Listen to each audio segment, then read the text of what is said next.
दोस्तों, आप में से ज़्यादातर स्टूडेंट सेंट्रल गवर्नमेंट का जॉब पाना चाहते हैं, लेकिन बहुत सारे स्टूडेंट को कन्फ्यूजन रहता है कि वे कैसे इस जॉब को पा सकते हैं। तो चलिए, आज हम आपको बताते हैं एसएससी सीजीएल के बारे में, जिसके माध्यम से आप सेंट्रल गवर्नमेंट के अंतर्गत जॉब पा सकते हैं। तो नमस्कार दोस्तों, मैं हूं कुमार चंदन और आप देख रहे हैं YouTube channel educational sign. Channel पर पहली बार आए हैं तो चैनल को सब्सक्राइब कर लें और बेल आइकन को भी प्रेस कर लें ताकि अगली वीडियो की नोटिफिकेशन आपको मिल सके। वीडियो शुरू करें उससे पहले आपको बता दें कि आप इस वीडियो में क्या सब जानने वाले हैं।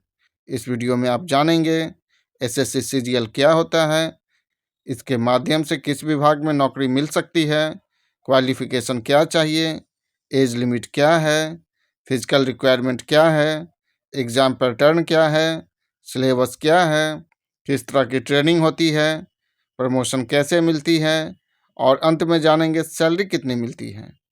दोस्तों, इन सभी पॉइंट की जानकारी आपको इस वीडियो में मिलने वाली है, इसलिए वीडियो पूरा देखिए। चलिए, अब सबसे पहले आपको बताते हैं एसएससी सीजीएल क्या होता है। दोस्तों, एसएससी का फुल फॉर्म होता है स्टाफ सिलेक्शन कमीशन और सीजीएल का फुल फॉर्म होता है कंबाइंड ग्रेजुएट लेवल एग्जामिनेशन। इसके तहत कई विभागों में सरकारी नौकरी मिलती है जो हाई सैलरी और कई तरह की फैसिलिटी वाली होती है। तो चलिए, अब आपको बता देते हैं इसके माध्यम से किस विभाग में नौकरी मिल सकती है। दोस्तों, एसएससी सीजीएल के तहत आपको कई विभागों में नौकरी मिल सकती है, जिसमें इनकम टैक्स और सीबीआई जैसे महत्वपूर्ण विभाग शामिल है। इन विभागों में नौकरी पाना ज़्यादातर युवाओं का सपना होता है।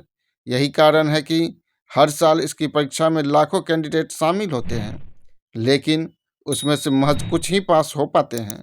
अगर आप भी सीबीआई और इनकम टैक्स जैसे प्रतिष्ठित विभागों में नौकरी पाना चाहते हैं तो आपको एसएससी सीजीएल की परीक्षा पास करनी होगी। आइए जानते हैं कुछ डिपार्टमेंट के नाम जिसमें आपका सिलेक्शन एसएससी सीजीएल के माध्यम से हो सकता है। ये वह डिपार्टमेंट है जिसमें आपकी ज्वाइनिंग इस एग्ज़ाम के माध्यम से हो सकती है। आप वीडियो को पॉज करके इन सभी पोस्ट और डिपार्टमेंट के नाम को देख सकते हैं। चलिए, अब जानते हैं इसके लिए क्वालिफ़िकेशन क्या चाहिए। दोस्तों, इस एग्ज़ाम को देने के लिए किसी भी मान्यता प्राप्त विश्वविद्यालय से किसी भी विषय में ग्रेजुएशन की डिग्री होनी चाहिए। आपका ग्रेजुएशन में कोई भी स्ट्रीम हो, आप ये फॉर्म भर सकते हैं। अब जानते हैं इस फॉर्म को भरने के लिए एज लिमिट क्या है। दोस्तों, किसी भी स्टूडेंट के लिए सबसे ज़्यादा परेशानी उम्र की होती है। कई बार उम्र की वजह से स्टूडेंट्स इस एग्ज़ाम में शामिल नहीं हो पाते हैं।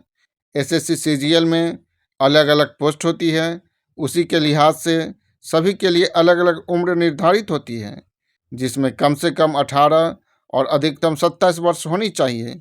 ध्यान दीजिए कि कुछ पोस्ट के लिए अलग अलग एज लिमिट होती है। जब आप फॉर्म भरेंगे उस वक्त अपने इंटरेस्ट के पोस्ट के अनुसार नोटिफिकेशन में एज लिमिट ज़रूर देख लें। यहाँ एक बात और ध्यान रखिए कि इस फॉर्म को भरने के लिए कैटेगरी वाइज उम्र सीमा में कुछ छूट भी मिलती है, जो इस प्रकार हैं। SC ST को 5 साल की छूट मिलती है, OBC को 3 साल की छूट मिलती है, PWD अनरिजर्व को 10 साल की छूट मिलती है, PWD OBC को 13 साल की छूट मिलती है, PWD SC ST को 15 साल की छूट मिलती है। चलिए, अब जानते हैं फिजिकल रिक्वायरमेंट क्या है। दोस्तों, एसएससी सीजीएल के लिए शारीरिक मानदंडों को पूरा करना जरूरी होता है। बिना इसे पूरा किए नौकरी लग पाना मुश्किल है। इसमें पुरुषों की लंबाई 157.5 सेंटीमीटर होता है, जबकि महिलाओं के लिए लंबाई 152 सेंटीमीटर होती है। इसमें भी अलग अलग पोस्ट के लिए अलग अलग मानदंड तय किए गए हैं, जिसके लिए आप इसकी ऑफिशियल वेबसाइट पर दिए गए नोटिफिकेशन को चेक कर सकते हैं। हालांकि इसमें फिजिकल रिक्वायरमेंट कुछ ही पदों के लिए होती है, ज़्यादातर पदों के लिए फिजिकल रिक्वायरमेंट नहीं होती है, ये ज़रूर ध्यान रखिएगा। चलिए, अब जानते हैं एग्ज़ाम पैटर्न क्या है। परीक्षा के पैटर्न की बात करें तो इसमें 4 टियर की परीक्षा होती है। कैंडिडेट का सबसे बड़ा सवाल होता है कि क्या इसमें निगेटिव मार्किंग भी होती है। तो आपको बता दें कि इसमें निगेटिव मार्किंग भी होती है। अलग अलग पद के लिए अलग अलग क्वेश्चन और उसके अंक भी निर्धारित होते हैं, जबकि इसमें डिसेबल कैंडिडेट को थोड़ी छूट भी दी जाती है। तो जब भी एसएससी सीजीएल की परीक्षा का फॉर्म भरें, उससे पहले उससे जुड़े नोटिफिकेशन को अच्छी तरह से पढ़ लें। टीयर 1 के तहत होने वाले एग्ज़ाम की बात करें तो इसमें ऑनलाइन परीक्षा ली जाती है, जिसमें 200 नंबर के 100 प्रश्न होते हैं। वहीं अगर सब्जेक्ट की बात करें तो इसमें general intelligence and reasoning, general awareness, quantitative aptitude, English comprehension से जुड़े हुए क्वेश्चन होते हैं। टीयर 1 में नेगेटिव मार्किंग भी होती है। इसमें एक क्वेश्चन के गलत उत्तर देने पर आधा मार्क्स कट जाता है, लेकिन अगर कोई क्वेश्चन छोड़ देते हैं तो उसके नंबर नहीं कटेंगे। टीयर 2 की परीक्षा की बात करें तो टीयर 2 भी ऑनलाइन होती है, जिसमें 4 विषय से सवाल पूछे जाते हैं, यानी quantitative abilities, English language and comprehension की एग्ज़ाम होती है। लेकिन जो candidate junior statistical officer and statistical investigator के लिए फॉर्म भरे हैं, उन्हें अलग से स्टैटिक्स का एग्ज़ाम देना होता है। दोस्तों, इंग्लिश लैंग्वेज एंड कम्प्रीहेंशन में 200 क्वेश्चन होते हैं, जबकि बाकी तीनों में 100 प्रश्न होते हैं, जबकि इसमें भी नेगेटिव मार्किंग होती है। इंग्लिश लैंग्वेज एंड कम्प्रीहेंशन में अगर 4 प्रश्नों के गलत उत्तर देते हैं तो आपके 1 अंक कटेंगे, जबकि बाकी के तीनों सब्जेक्ट में 2 प्रश्नों के गलत उत्तर देने पर 1 अंक कटेंगे। टीयर 3 की परीक्षा की बात करें तो टीयर 2 पास करने के बाद ही आपको टीयर 3 की परीक्षा में बैठने को मिलेगा। ये एक लिखित परीक्षा होती है। इसमें ऐसे लेटर एंड एप्लीकेशन लिखना होता है। इसे ऑफलाइन आयोजित किया जाता है, मतलब पेन और पेपर मोड में। इस एग्ज़ाम में 100 मार्क्स के लिए आपको 1 घंटे का समय मिलेगा। टीयर 4 की परीक्षा की बात करें तो ये परीक्षा देश के कुछ महत्वपूर्ण पदों के लिए ही होती है, जिसमें स्किल टेस्ट होता है, जिसमें computer proficiency test and data entry speed test लिया जाता है, जिसके बाद सफल कैंडिडेट का रिजल्ट जारी होता है। चलिए अब जानते हैं सिलेबस क्या है। दोस्तों, कैंडिडेट के लिए सबसे बड़ी चिंता इस बात की होती है कि वो इनकम टैक्स और सीबीआई जैसे विभाग में नौकरी करने का सपना देखते हैं, लेकिन ये समझ में नहीं आता है कि इसके लिए किस सब्जेक्ट की पढ़ाई करें। तो आपको बता दें कि इसके लिए आपको मुख्य रूप से math, statics, general knowledge, finance and economics, साथ ही आपको इंग्लिश लैंग्वेज के साथ साथ कम्प्रीहेंशन की भी तैयारी करनी ज़रूरी होती है। इसमें भी आपको 4 तरह से तैयारी करनी होती है, यानी कि पहले आपको टीयर 1 में 100 क्वेश्चन पूछे जाते हैं, फिर आपको अलग अलग विषय के 200 क्वेश्चन पूछे जाते हैं, उसके बाद आपका स्किल टेस्ट होता है। चलिए अब जानते हैं ट्रेनिंग किस तरह कराई जाती है।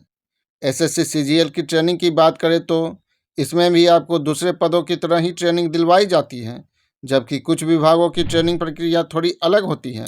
जैसे इनकम टैक्स से जुड़े विभाग की ट्रेनिंग कुछ अलग होती है, लेकिन इसका मतलब ये बिल्कुल नहीं है कि आप इसकी ट्रेनिंग को हल्के में लें, क्योंकि इसमें शारीरिक ट्रेनिंग के साथ ही दिमागी ट्रेनिंग भी दी जाती है और कड़ी मेहनत से की गई ट्रेनिंग ही आपको एक सफल ऑफिसर बना सकते हैं। चलिए अब जानते हैं प्रमोशन कैसे होता है। दोस्तों, नौकरी लगने के बाद लोग यही सोचते हैं कि किसी तरह से प्रमोशन मिल जाए, तो आपके लिए जानना ज़रूरी है कि इसमें प्रमोशन इतनी आसानी से नहीं मिलती है, बल्कि इसके लिए आपको कड़ी मेहनत के साथ ही ईमानदारी भी दिखानी होती है। कई बार आपको इसके लिए 8 से 10 साल तक का इंतजार करना पड़ता है। साथ ही आपके काम के आधार पर आपको प्रमोशन दिया जाता है। इसमें भी अलग अलग लेवल पर प्रमोशन की अलग अलग प्रक्रिया है। चलिए अब जानते हैं सैलरी कितनी मिलती है। दोस्तों, युवाओं का सबसे बड़ा सवाल ये होता है कि अगर नौकरी लग भी गई तो इसमें सैलरी कितनी मिलेगी। दरअसल इसमें भी अलग अलग लेवल के पदों के लिए अलग अलग सैलरी तय की गई है, यानी अलग अलग पद के लिए सैलरी 25,500 से लेकर 1,51,000 रुपये के बीच होती है, जिसमें कई तरह के भत्ते शामिल होते हैं, जैसे एचआरए, डीए। साथ ही आपकी सैलरी इस बात पर भी निर्भर करती है कि आपकी पोस्टिंग किस शहर में हुई है। उस हिसाब से भी आपकी सैलरी और मिलने वाले भत्ते तय होते हैं। कुल मिलाकर कहें तो आपकी सैलरी आपके पद और किस शहर में आपकी पोस्टिंग हुई है, इस बात पर निर्भर करती है। तो दोस्तों, इस वीडियो के लिए बस इतना ही। उम्मीद करता हूँ आपको ये वीडियो पसंद आई होगी। चैनल को अभी तक सब्सक्राइब नहीं किए हैं तो अब कर लीजिए और बेल आइकन को भी प्रेस कर लीजिए ताकि अगली वीडियो की नोटिफिकेशन आपको मिल सके। Thank you.